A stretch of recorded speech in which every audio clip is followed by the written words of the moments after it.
Welcome back to Bigg Boss analysis. So మొత్తానికి తనూజ గారు captain అయ్యారు. చాలా రోజుల నుంచి తను చాలా కష్టపడుతుంది. కొన్ని కొన్ని ఎపిసోడ్స్‌లో దగ్గర దాకా కెప్టెన్ అవ్వటానికి చాలా దగ్గర దాకా వచ్చి కూడా ఓడిపోవడంతో గత 2, 3 వారాల నుంచి చాలా ఎమోషనల్ గూడా అవుతూ వచ్చారు తనూజ గారు. సో ఎట్టకేలకు తన సొంత ప్రతిభతోనే తనూజ గారు కెప్టెన్ అయ్యారు అనటంలో ఎలాంటి డౌట్ లేదు. సో కొంతమంది ముందుగానే ముందు రోజో, అంతకుముందు జస్ట్ కొన్ని గంటల ముందో లైవ్ చూడకుండా, లైవ్ చూసి చూడకుండా కళ్యాణ్ గారి యొక్క సపోర్ట్‌తోనో, సో కళ్యాణ్ గారు తనూజ గారు కెప్టెన్ అవ్వడానికి హెల్ప్ చేశాడు అని ఒక రకమైన ప్రాపగండా క్రియేట్ చేస్తున్నారు. సో ఇది మాత్రం కరెక్ట్ కాదని చెప్పాలి. తర్వాత గేమ్ చూసాం కదా మనం. గేమ్ చూసినప్పుడు ఏంటి మన వీళ్ళ యాక్చువల్‌గా చివరి దాకా మీరొకటి గమనిస్తే ఇమాన్యుయల్ గారు, బర్నీ గారు చివరి దాకా మనకి కమాండర్స్‌లో ఇద్దరిని సెలెక్ట్ చేయాలి. ఇక్కడ రాజు గారితో పోటీ పడటానికి. అంటే కళ్యాణ్ గారితో పోటీ పడటానికి కమాండర్స్‌లో ఎనీ 2 మెంబర్స్‌ని సెలెక్ట్ చేయాలని ప్రజలకు చెప్పినప్పుడు మీరు కేర్‌ఫుల్‌గా గమనిస్తే సో ఇమాన్యుయల్ గారు, బర్నీ గారి యొక్క డెసిషన్ మీరు అబ్జర్వ్ చేస్తే ఇమాన్యుయల్ గారు ఫస్ట్ దివ్య పేరు తీసుకొచ్చారు. నాకు కెప్టెన్ అవ్వడానికి దివ్య గారు బాగా సపోర్ట్ చేశారు కాబట్టి సో దివ్య గారి పేరు and at the same time Tanuja and Sanjana గారి పేరులో నేను కొంచెం ఆలోచించుకోవాలి అన్నట్టు చెప్పి నాకు సంజన గారే నేను ఆ కెప్టెన్సీషిప్ కోసం పోరాడుతున్నప్పుడు హెల్ప్ చేశారు. సపోర్టివ్‌గా ఉన్నారు అని దాదాపు దివ్య గారు, సంజన పేరే చెప్పినట్టు అనిపిస్తుంది. అట్ ది సేమ్ టైమ్ మీరు అబ్జర్వ్ చేస్తే బర్నీ గారు కూడా సో దివ్య గారి పేరుని తీసుకొచ్చారు. దివ్య గారు చాలా గేమ్ బాగా ఆడుతున్నారు. నాకు కూడా సపోర్ట్ చేశారు. ఇంకేవేవో రీజన్స్ చెప్పుకుంటూ మొత్తానికి దివ్య పేరు చెప్పారు గానీ తనూజ పేరు చెప్పడానికి కొంచెం వెనక ముందు ఆడుతున్నారు. తనూజానా, పవనా, సంజన గారా అని కొంచెం స్టాండ్ తీసుకోకుండా ఉన్నారు. కరెక్ట్ స్టాండ్ తీసుకుంది మాత్రం మన సుమన్ శెట్టి గారు and as well as Gaurav గారు. సో ఇద్దరు గట్టిగా స్టాండ్ తీసుకున్నారు. సో ఏ మాటకి ఆ మాట ఈ విషయంలో మన సుమన్ శెట్టి గారిని పొగడాలి. సో తనుజ గారు ఎప్పటి నుంచో ట్రై చేస్తున్నారు కెప్టెన్సీషిప్ కోసం. సో మనం తనుజ గారు సపోర్ట్ చేయడమే భావ్యం అని గట్టిగా స్టాండ్ తీసుకున్నారు మన సుమన్ శెట్టి గారు. At the same time Gaurav గారు కూడా దివ్య అండ్ తనుజ అని పేరు చెప్పారు. సో తనుజ పేరు తీసుకున్నాడు ఆయన.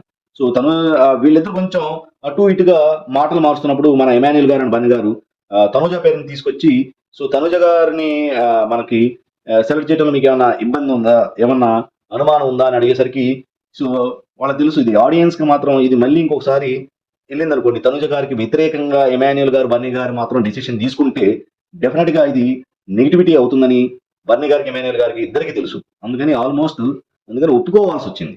వాళ్ళు చెప్పాలంటే బన్నీ గారు and as well as Emmanuel గారు తనూజ గారిని సెలెక్ట్ చేయడం కొంచెం వెనక ముందు ఆడినట్టు తెలుస్తుంది. సో ఓన్లీ గౌరవ్ గారు అండ్ సుమన్ శెట్టి గారే మంచి స్టాండ్ తీసుకోవడం వల్ల ఎస్పెషల్లీ గౌరవ్ గారు మరి లాస్ట్ లో తనూజ గారిని తీసుకోవడంలో మీకు ఏమైనా అభ్యంతరం ఉందా అనగానే ఒప్పుకోవాల్సి వచ్చింది. At the same time Kalyan గారు మన తనూజ అండ్ దివ్యాలు తనూజ గారిని సెలెక్ట్ చేసుకున్నారు. సో కొంతమంది ఏంటంటే మోస్ట్లీ హెల్ప్ చేయడానికి ఏమో అని కొంతమంది అనుకున్నారు కానీ సో మనం వేరే యాంగిల్ కూడా ఆలోచించాలి.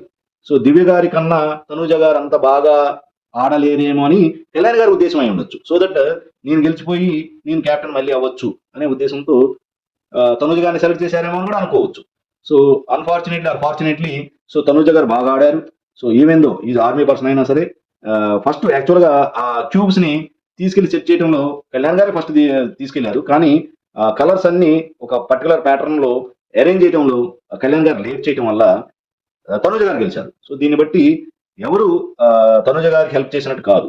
తన సొంత ప్రజలు ఇంత ముందు కూడా చాలా మంది కొంతమంది తనుజకి వ్యతిరేకంగా మాట్లాడేవాళ్ళు మాట్లాడితే అసలు అంతకు ముందు వారమే కొంతమంది ఈ ఇమాన్యుయల్ గారు కెప్టెన్ అయినప్పుడు so Bigg Boss team Tanuja గారిని కెప్టెన్ చేయాలని చాలా ట్రై చేస్తుంది. సో ఈ వీక్ 100% తనుజ గారి కెప్టెన్ అని ఒక పెద్ద ప్రాపగండా క్రియేట్ చేశారు. సో చివరికి ఏమైంది లాస్ట్ లో దివ్య గారు తనుజ గారిని తీసేసేసరికి ఇమాన్యుయలే కెప్టెన్ అయ్యాడు. సో ఇదేంటంటే ఇది ఒకవేళ సపోర్ట్ చేయొచ్చు కానీ వేరే వాళ్ళ గురించి నెగిటివ్ చెప్పకూడదని మన మనవి. సో అది కరెక్ట్ కాదనిపిస్తుంది. సో ఇప్పుడు ఈ వీక్ కూడా ఏమన్నారు సో ఎవరో సపోర్ట్ చేయడం వల్ల కళ్యాణ్ గారు హెల్ప్ చేయడం వల్ల వాళ్ళు హెల్ప్ చేయడం వల్ల వీళ్ళు హెల్ప్ చేయడం వల్ల వీళ్ళు హెల్ప్ చేస్తే కెప్టెన్ మనకి కెప్టెన్ అవరండి. సొంత ప్రతిభ ఉండాలి, అక్కడ లక్ ఉండాలి. So at the same time ఆ టాస్కులు యొక్క ప్లానింగ్ ఉంటుంది, అవన్నీ ఉంటుంది. సో ఎవరో ఒకళ్ళు చేయాలంటే అవరు. సో ఈసారి కూడా కాకపోతే చాలా మంది ఎవరైతే అంతకుముందు వీక్ నెగిటివ్ గా మాట్లాడారో సో ఈ రోజు తనుజ గారు కెప్టెన్ అయిన తర్వాత సో ఆటోమేటిక్ గా తనుజ గారిని పొగుడుతూనే స్టేట్మెంట్లు ఇస్తున్నారు. అది ఒక విధంగా మంచిదే. సో కాబట్టి మనం ఏం చెప్పాలంటే తనుజ గారు తన సొంత ప్రతిభతోనే కెప్టెన్ అయ్యారు. So at the same time first రాణి అయ్యారు, తర్వాత కెప్టెన్ అయ్యారు. సో దానిలో తప్పేం లేదు యాక్చువల్గా. సో మంచి స్టాండ్ తీసుకొని ఉంటున్నారు, ఫస్ట్ నుంచి ఫైట్ చేస్తున్నారు, గివ్ అప్ చేయట్లేదు. సో దానికి మనం తనుజ గారిని మనం డెఫినెట్గా అభినందించి తీరాల్సిందే. ఈ నెగిటివిటీలు ఇవన్నీ పక్కన పెట్టాలి. హౌస్ మేట్స్ అంటే వాళ్ళ వాళ్ళ స్ట్రాటజీస్ ఉంటాయి. తనుజ గారు స్ట్రాంగ్ కంటెస్టెంట్ కాబట్టి సో వాళ్ళ స్ట్రాటజీస్ వాడేసి సో ఆమెను కొంచెం డౌన్ చేసి ఆ, దివ్య గారు అండ్ పవన్ గారిని పెడితే బాగుంటుంది, అలా రకరకాలుగా ప్రయత్నాలు జరుగుతాయి, వాళ్ళ స్ట్రాటజీస్ ఉంటాయి. సో దానిలో తప్పు లేదు. కానీ ఆడియన్స్ గా కొంతమంది సోషల్ మీడియాలో కానీ ఊరికే నెగిటివిటీ చెప్పడం అనేది అంత కరెక్ట్ కాదేమో అని అనిపిస్తుంది. సో తను కూడా కష్టపడుతుంది, గేమ్స్ బాగా ఆడుతుంది, మంచి కంటెంట్ ఇస్తుంది. సో గత 2-3 మీరు లాస్ట్ 2-3 డేస్ నుంచి మంచి కంటెంట్ ఇస్తుంది, యాక్టివ్గా పార్టిసిపేట్ అవుతుంది. సో అక్కడక్కడ కొంచెం ఎమోషనల్ అవడం అనేది సహజం. సో దాన్ని బట్టి మనం ఏం చేయాలంటే అలాంటివి ఏమి పార్షియాలిటీ లేకుండా అందరికీ సమానంగా మనం సపోర్ట్ చేయడం అనేది కరెక్ట్ అనిపిస్తుంది. సో ఇది నా అనాలిసిస్. ఇది మీకు నచ్చితే మీరు కమెంట్ చేయండి. నా ఈ అనాలిసిస్ మీకు నచ్చితే షేర్ చేయండి, లైక్ చేయండి. నా ఛానల్ బలారి డింకాని సబ్స్క్రైబ్ చేయండి. జై హింద్.